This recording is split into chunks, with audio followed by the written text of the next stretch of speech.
looking for another matrix that multiplies back to the identity.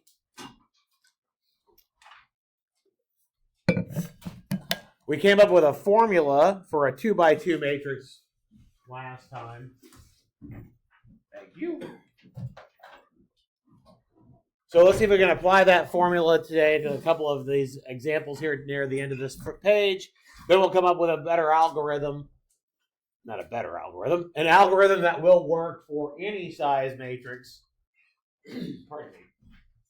And we'll talk about that, and then we'll get into another concept later on. So, all right, so remember that if we have a 2x2 matrix, as long as we're able to divide by this expression, the AD minus the BC, we can use this formula to calculate our inverse matrix. So for A, if I do that AD minus BC whoa, my niece was using this, so it's a different thing on there. If I do the AD minus the BC, what would you get?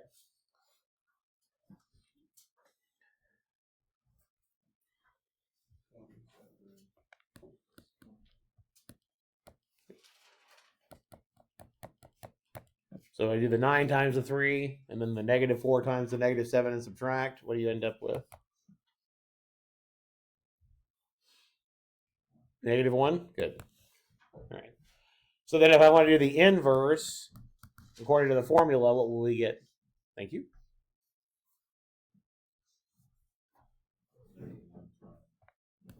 Yeah, well, it was right. It was 1 over -1, but you're exactly right. Times.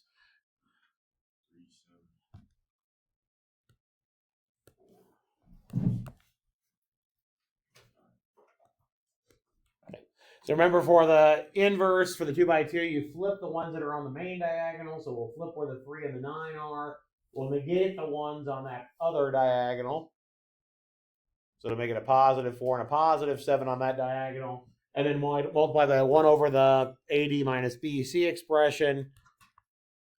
So if I distribute that -1 through, it just makes everything negative. How would you check that you really did get the inverse?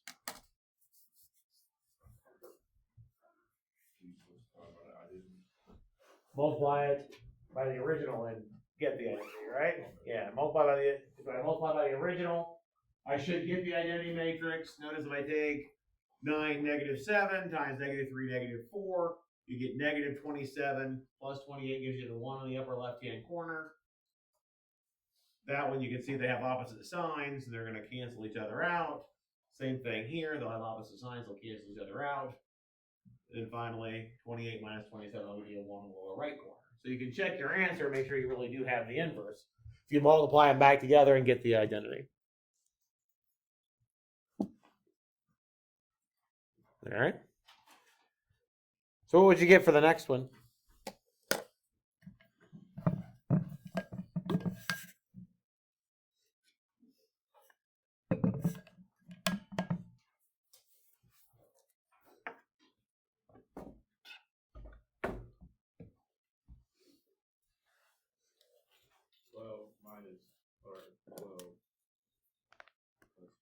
Okay. So you get 14, so you get 6 times 2 is 12, and then minus a -2, so you get 14. So if you want the inverse of B, you would get what? 2,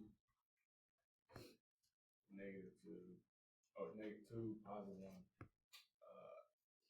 -2, 6. Okay, and then what goes out in front? 1 over 14, good.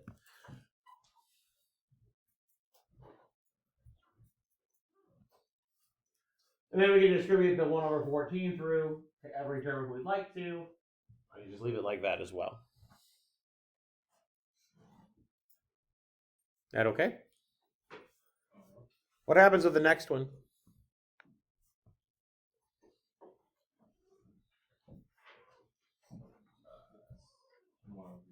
Yeah, you get a 0 when you do the AD minus BC computation, right? You do the AD minus BC, you'll get 90 minus 90, which gives you 0, right? Can we divide by a 0? No. So what can we say about that inverse? Or what can we say about that matrix? Yeah, it doesn't have an inverse, it's singular. Good. So C doesn't have an inverse.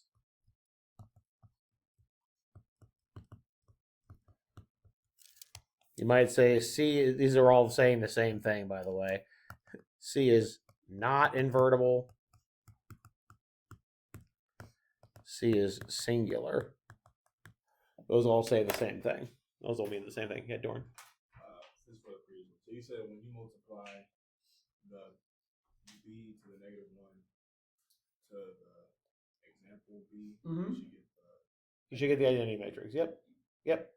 Yeah, if you leave off the 1/14th, you should get the matrix 14, 0, 0, 14. And then if you distribute your 1/14th through at that point, you'll get the identity. The 1/14th is an important part of it. You said not singular, right? Or it is singular. Yeah, it is singular.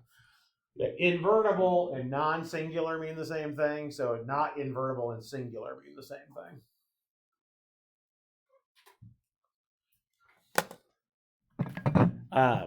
If you're science fiction fans, a singularity is a black hole.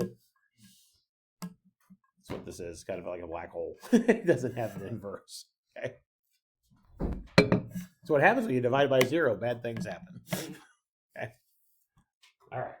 Any questions on using the formula? This okay? All right. So let's talk about a general method for finding an inverse, and let's go with a 2x2 example. It's a little bit shorter, and then but we'll extend this example to any matrix, any square matrix, and we'll extend this algorithm that we're going to come up with. All right. So remember that what we're trying to do when we find an inverse is we're trying to find another matrix, and I'll use, say, W, X, Y, Z as my variables. And it should equal 1, 0, 0, 1, right? When we're done? That's what we're trying to find. Well, when I multiply out that first, or the left-hand side here, what do we end up with as our entries when we multiply out the left-hand side? What do you get in the upper left-hand corner? 8W plus 3Y. In the upper right corner, 8X plus 3Z. Lower left. Okay. And lower right. Okay, good.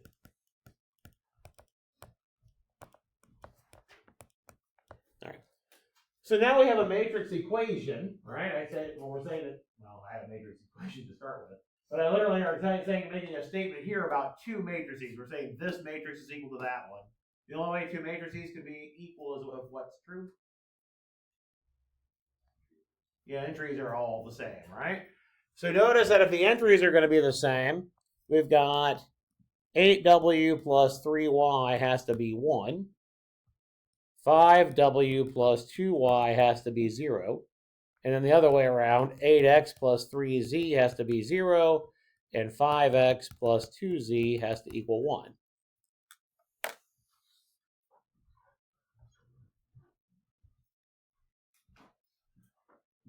We have basically, the way I've written it this way, I've got two systems of equations. Notice, though, that my coefficient matrix in both systems would be the same. Right? Now remember how we solve a system of equations. Our general method for solving a system of equations is to put it in an augmented matrix and row reduce, right? Is there a general method for doing that? Well, notice that my augmented matrix for the first one is going to have a 1, 0. The augmented matrix for the second one is going to have a 0, 1. But it's the same coefficient matrix in both instances. When we row reduce, we're going to use the exact same set of elementary row operations to put it in reduced row echelon form, right? Whatever I use to put this one in reduced row echelon form is only going to be worried about that matrix with those coefficients. It's the exact same set of coefficients here, right, that I would use. And when you do elementary row operations, you don't do anything across columns. You work down the rows, right? You don't go across the columns.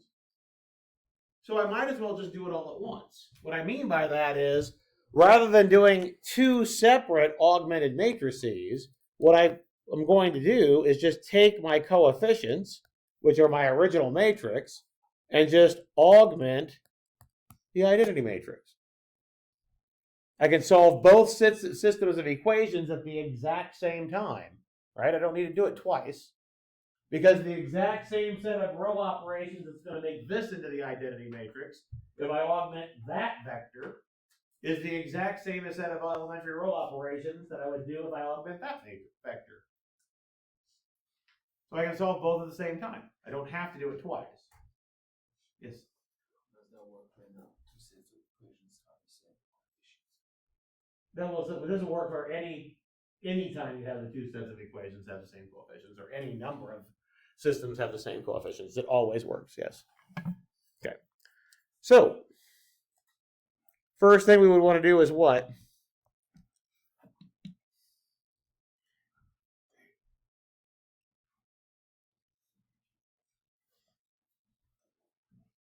What's the first step? You need to pivot in the first row, all right? They're not a real easy way to do it, so what should you do? 1/8, yeah, do 1/8 row 1. Replace row 1. Yeah. Gives you 1, 3/8, 1/8, 0. Doesn't change the second row. What's next?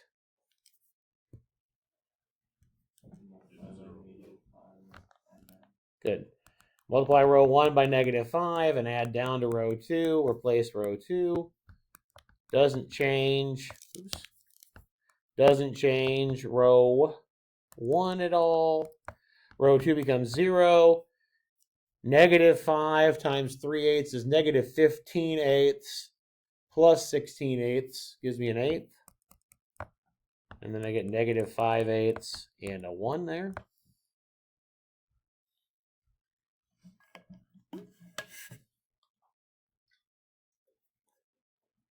Next step.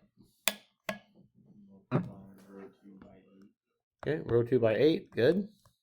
Get a 1 down there in that second row, second column. Again, we're not changing the first row. The second row becomes 0, 1, -5, 8.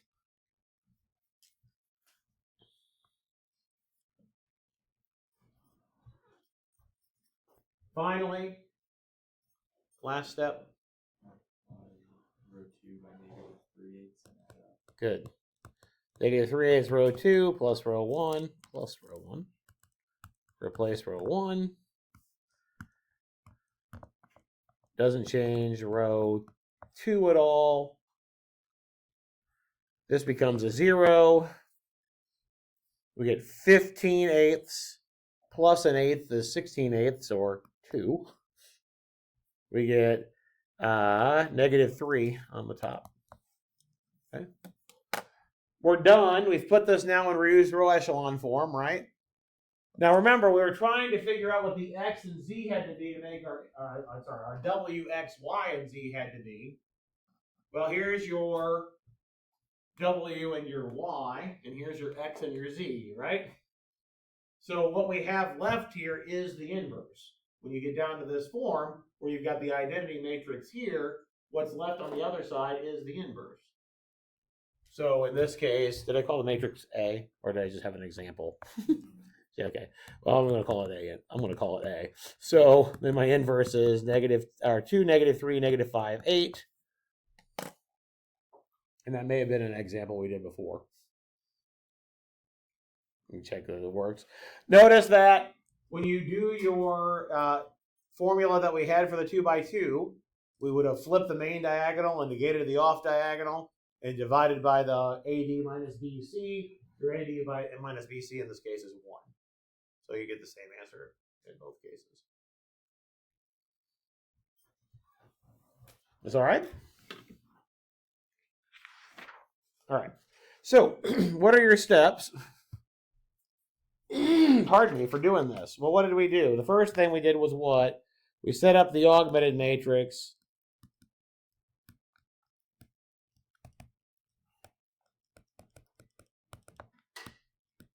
A, and then augment with the identity matrix. That was the first thing that we did, right?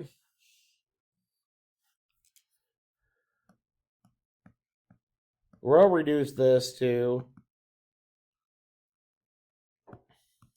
oops, we're at the wrong thing. We'll reduce this to I, and then what's augmented should be A inverse. This is if possible. We'll come back to that here in just a second. And then, if you need to, you can always check your work, right?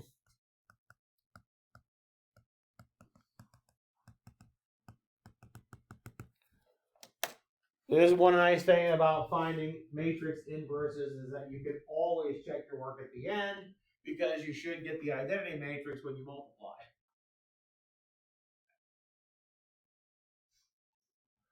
Now notice I said if possible here. In that last example that we did above, which I don't remember what the matrix was off the top of my head. I think I had, what, 9 and negative 15 and negative 6 and 10. Is that right? Cool, I remembered. If I augment this with the identity matrix and do the exact same steps that we just tried to do, first thing we would do is divide everything by 9, right? Looks like a 3 will cancel. I'm going to do it relatively quickly. And then do 6 times row 1 and add down. I'm not labeling them because, like I said, I just want to do it quickly to show you what happens. We said we didn't have an inverse in the last case, right? Okay.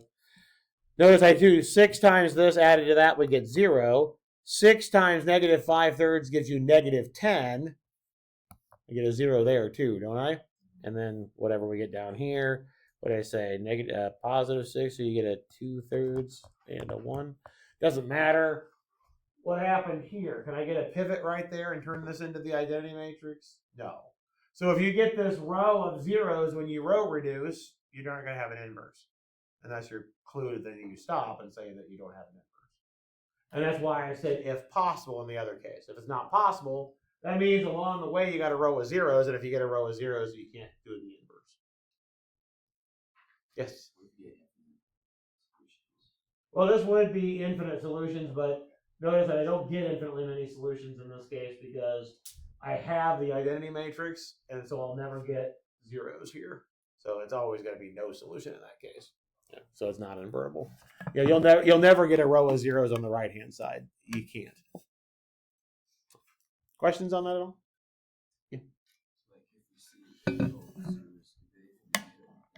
You can just stop. Yeah, as soon as you hit a row of zeros, you're done. Yep. It doesn't have an inverse. That's right. All right. I'm going to skip over the 2x2 because we've seen a couple of examples of that. But let's do the 3x3 so we can see what happens with that particular instance. Because I can do this for 3x3 matrices as well. It's the exact same process. It's just that we're trying to solve 3 systems of equations at the same time rather than 2 systems of equations.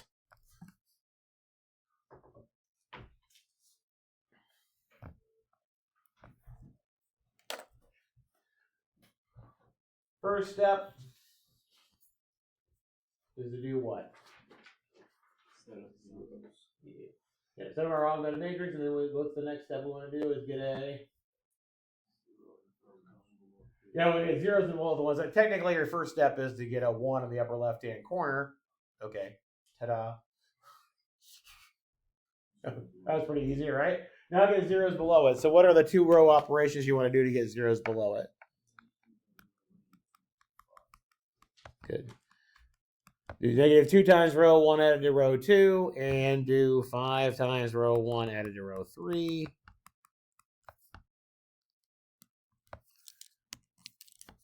Again, that doesn't change your first row at all.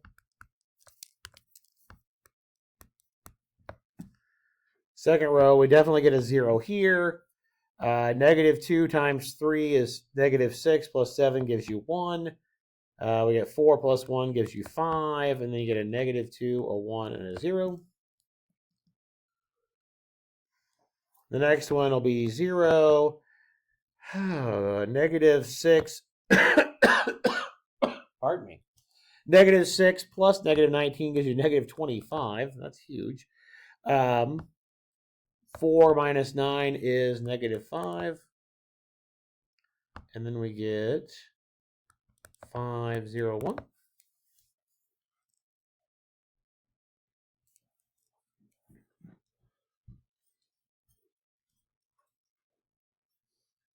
A lot of arithmetic, I know. Is okay? Next step.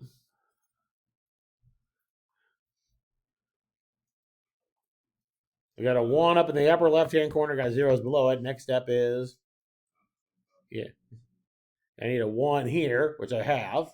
And then I need zeros above and below it, right?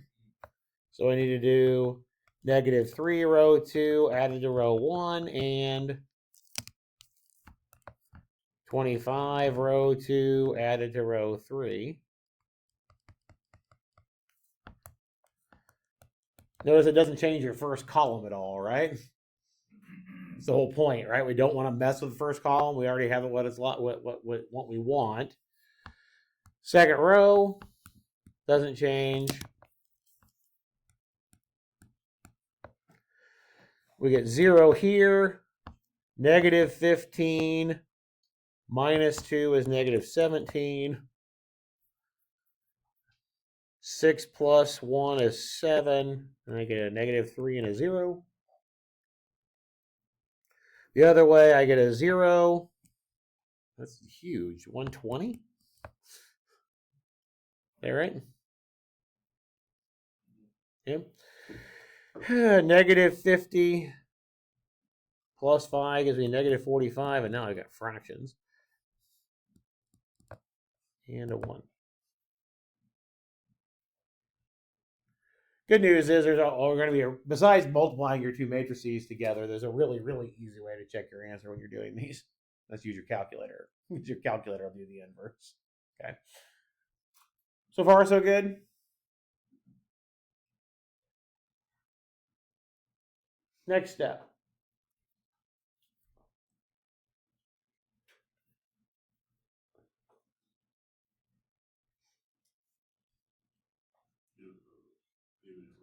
Yeah, you need to pivot in row 3, right?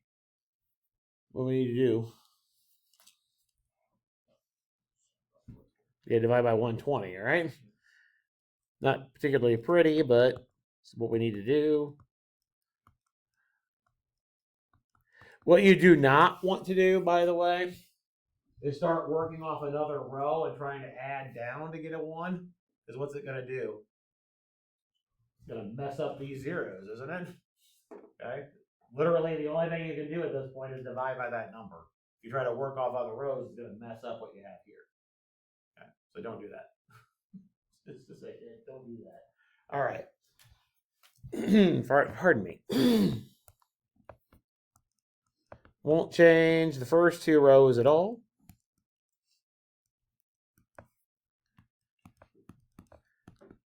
I feel like somewhere along the line I made a mistake because when I was creating these problems, I was trying to avoid fractions. So, yes. When you reduce the third row, you multiply by -2 instead of 5. Yeah, it's 5. What's 5? Row 1, yeah, 5 times row 1 You plus do row 3. -2 times row 1. Well, that would be why it's all messed up. Where were you 10 minutes ago?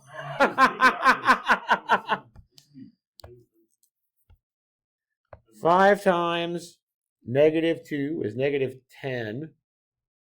Should be -19 here. Instead of 25, should that be 34? I mean, -34. It should be -4. Like I said, where were you people? Shoo! All right. Yeah, okay. Thank you. Also have your 0 and 1 flip in the second row. You have fifth and second Oh row. yeah, I do have that flip flop. Well, good grief. So this is 4 times row 2, isn't it? Okay. It's all good. It's all good. No, it is a 1. Hey, look, I told you I was trying not to mess it up, not to get any fractions. I told you I was trying to do that when I did this earlier. I knew something was wrong. I went off the wrong number. All right, what's the next one? 4 times negative 2 is negative 8 plus 5 is 3. All right, 4 times the negative 2 plus 5. 4 times 1 plus 0 is 4. 4 times 0 plus 1 is 1. How's that? That better? Okay. Okay. That's much better for me. I was tired of dealing with big old fractions. Yep. That's why I said it's important to check the arithmetic. Wish I could say I did this on purpose. All right. Now I don't have to worry about changing that into a 1. It's already a 1. So just need to add up to get the other ones. So we'll take 17 times row 3. Good news is you've already learned row reduction, right? So you know how to do this. And a negative 5 row 3 plus row 2, replace row 2. That should give me zeros there. That doesn't change this one. See if I can do this one right. 17 times negative 3 is negative 54. Right? 51. Nope, can't do it right. 51. Negative 51. And then add it to the 7 is a negative 44. Goodness gracious. Sorry. 68 minus 3 is 65. 17. Now let's do the right one. 15 minus 2 is 13. Negative 20 plus 1 is negative 19. And a negative 5. My goodness. That was fun.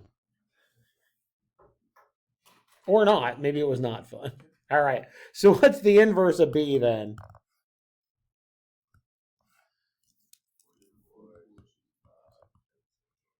Okay.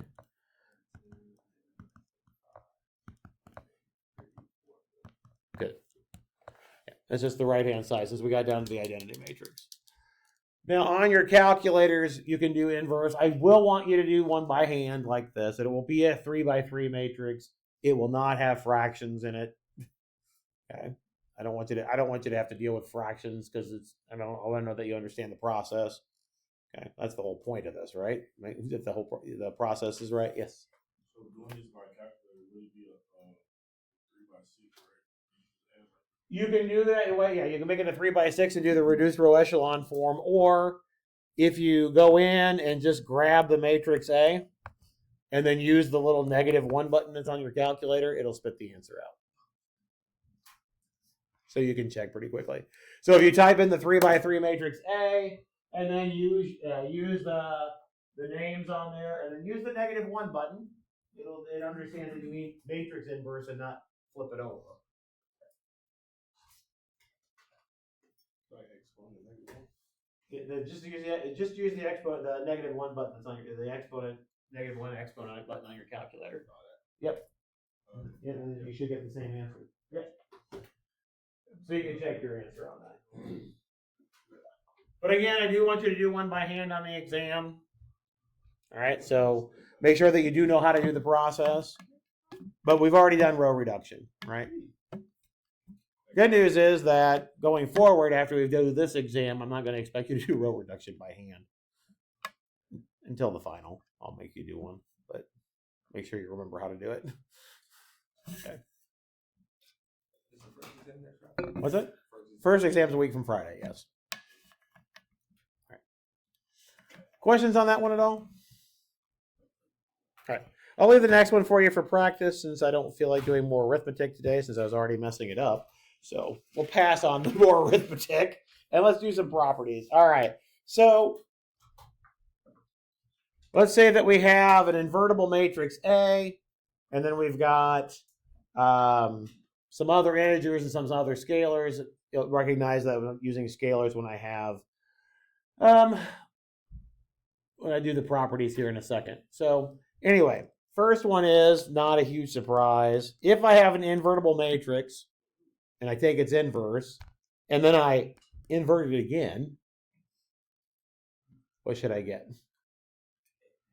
Yeah, but A back again. Good. That one was pretty easy, right? Now again, in order to be able to even write this statement, I have to have an invertible matrix, because if I don't have something that's invertible, I can't even write that first statement, let alone the second one. A is invertible. We're assuming that we have an invertible matrix here.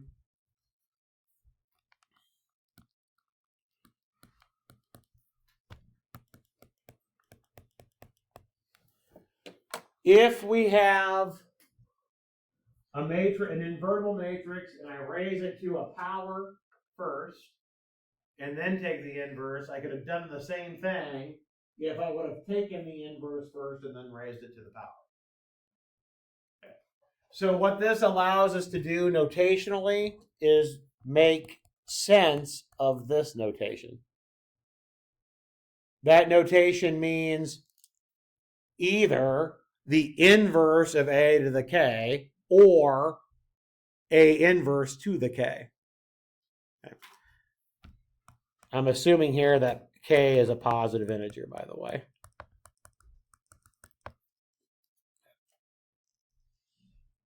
But the idea here is that you can do it in either order.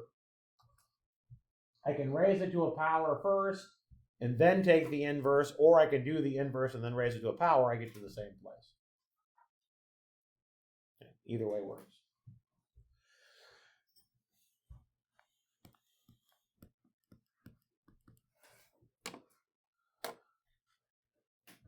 Let's say I have the matrix here, C times A, and I want to do its inverse. What would you like to do with the C, do you think, with respect to that inverse inside the parentheses? What do you think you would like to do with the C? Take it out. But since I'm doing an inverse, what do you think pops out when I pull it out? 1 over C. Good, exactly right. So, yeah, good. Now, what does C have to be in this case to make this work? Not 0. Good, fantastic. You are all on fire. Wonderful. All right. So I'm going to stop for a second here and talk about why this one works. Let's do a proof real quick.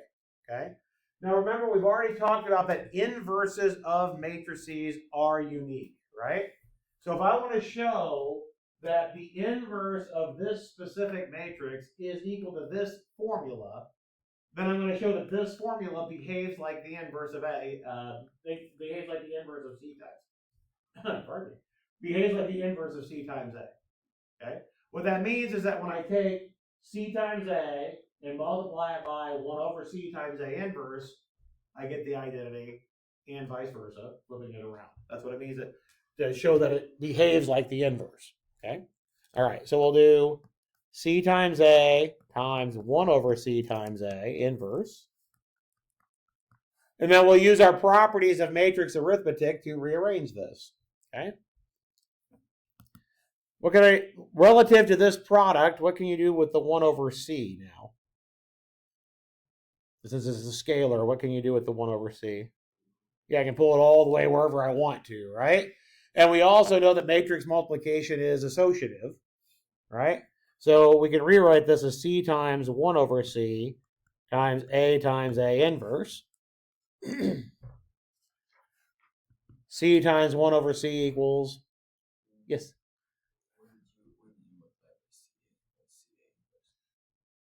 Remember, I'm trying to show that this behaves like the inverse of CA. That's what I'm trying to show. Yep. Okay. C times 1 over C is equal to 1. A times A inverse equals identity matrix, right? And then we had that other property that seemed kind of silly, but we knew that when we take 1 times a matrix, we get the matrix back again. We need that here. Also remember that to be an inverse, it has to work on both sides. So I need to do the other operation as well, or the other order as well, I mean. But it's the exact same process in the proof, right? What are you going to do with this C here? This one right here? Yeah, I got to pull it to the front, right?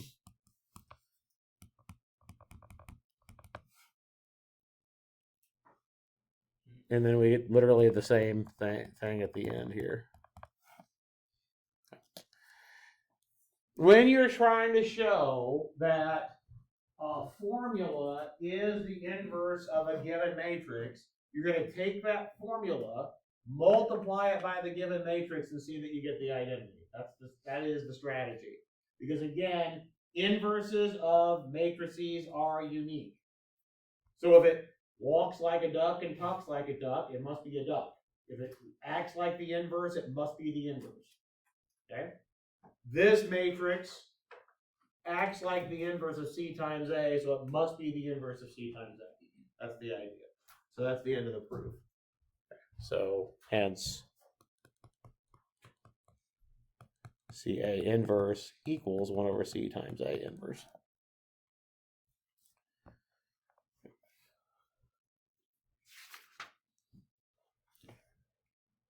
The next two properties you would prove the exact same way. Okay? This says I want the inverse of A transpose. The formula says I can do the inverse of A and then transpose it.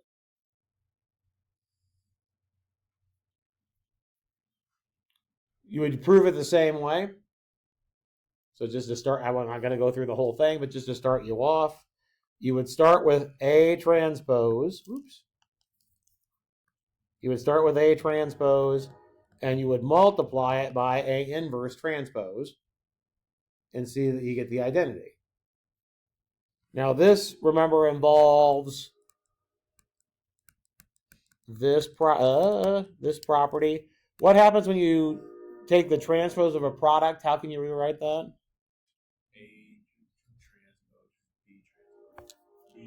Yeah, it's the other way around though, right? It's B transpose, A transpose, right? But notice that works both ways. So if I pull the transpose out, what would you have on the inside? Good, yeah, it's reversed, right? Doesn't really matter, but at the end of the day, but I can pull the transpose out, and now what happens when you multiply A inverse and A together? You get the identity, and the identity is 1's down the diagonal and 0's everywhere else. What happens when you transpose the identity? What do you get back? The identity, yeah. You would also need to go the other way around, but that's the idea here.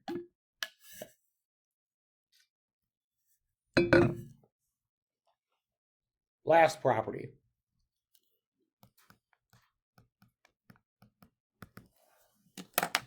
Before you leave your room in the morning to go outside, you put your socks on, and then you put your shoes on. How do you undo that process when you come home? Take your shoes off first and then your socks, right? Otherwise you get a big hole in your sock, right? Okay? So this is actually what mathematicians refer to as the socks-shoes property. If I want to undo a product, you're going to undo each term, or each individual factor, but I got to do it in reverse order. So much like the transpose, when you distribute the transpose, it reverses it. Same thing happens with the inverse. It'll reverse it. Any questions on any of those properties at all? Yeah, Marcus. Yep, I took out the transpose. When you take out, basically it's, if I distributed this transpose to each factor, I'd have to reverse them, and I would get this one. Yeah, so it's just reversing that process. So if I pull out the transpose, it's going to flip the factors. I pulled the transpose from there and there, yeah. It's done both of those things. It would be like if you had real numbers A squared, B squared. If I pulled it out, it would go off of both. Think about it like an exponent. It's just with matrices, I have to flip the order when I do that. Well, with matrices and with transposes, I have to do that. Other questions on those properties? All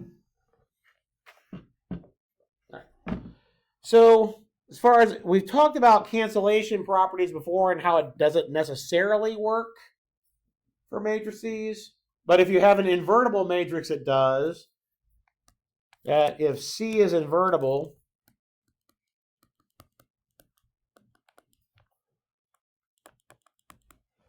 if I multiply, or if I have an invertible matrix on both sides, then I can cancel. Being invertible for a matrix is like not being zero for a real number. I can divide by it, right? I can multiply by its inverse. So that's what the cancellation property means. If I have an invertible matrix on both sides, I can cancel it off. Okay? The proof of either of these things is just to multiply both sides by the inverse of C and rearrange. Right? I want to get rid of the C, so I multiply by its inverse. Right? Okay? But you have to be careful in these proofs because matrix multiplication is not commutative, right? Which side would I want to multiply on by C inverse for the first equation? The right, because I need to cancel off the C, right? In the second equation, I need to multiply it on the left. And notice this is why we need a two-sided inverse. Your inverse has to work on both sides. That one will be C times C inverse I want to be the identity. This one will be C inverse times C I want to be the identity by the order, right? It has to work when you multiply on both sides to be able to cancel this way.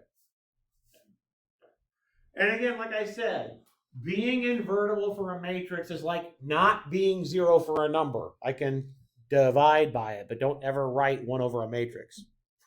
I will yell at you. Okay? Okay?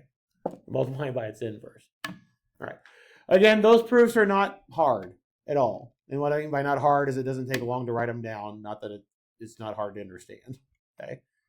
Literally multiply both sides by C inverse and just regroup. Okay? Just make sure you multiply on the correct side. Okay. Questions on that at all?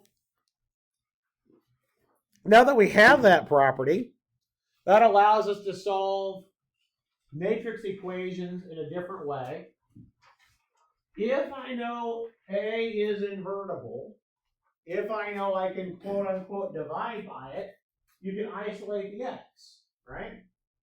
I can multiply both sides by A inverse. Which side? The left. Good. I can multiply both sides by A inverse. And I'll do that here longhand. And then regroup. You don't have to do this every time. I'm just showing you why it works. I would regroup, and then I get the identity when I simplify, and that just tells me my x is A inverse B, right? So if I know I have an invertible matrix and I know what its inverse is, then I can solve the equation by multiplying both sides by the inverse. Okay? Pardon me. All right, so let's do this example real quick. How do we find the inverse matrix again? What do we do?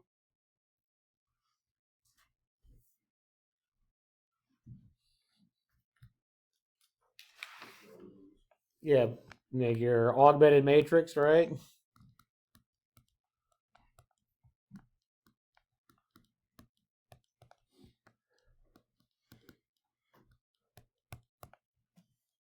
And row reduce, right? See if I can do it right this time. Oops. Nope. Can't even start writing it right the first time.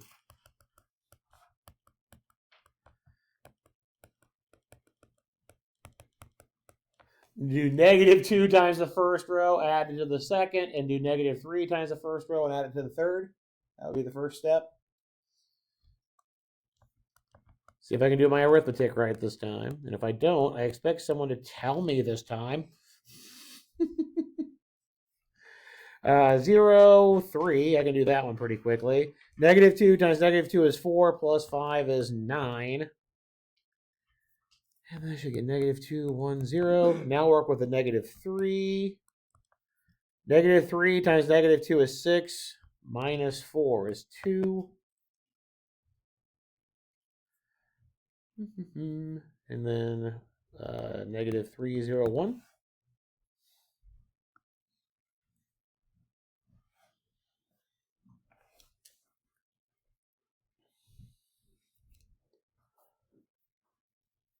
So far, so good.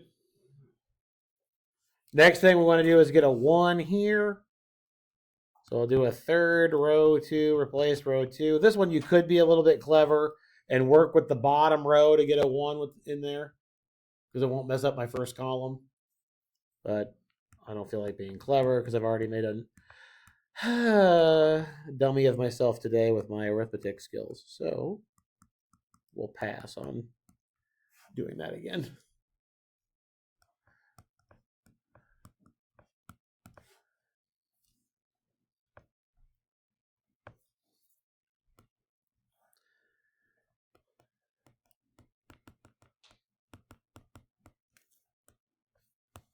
All right, so now divided everything in that second row by 3.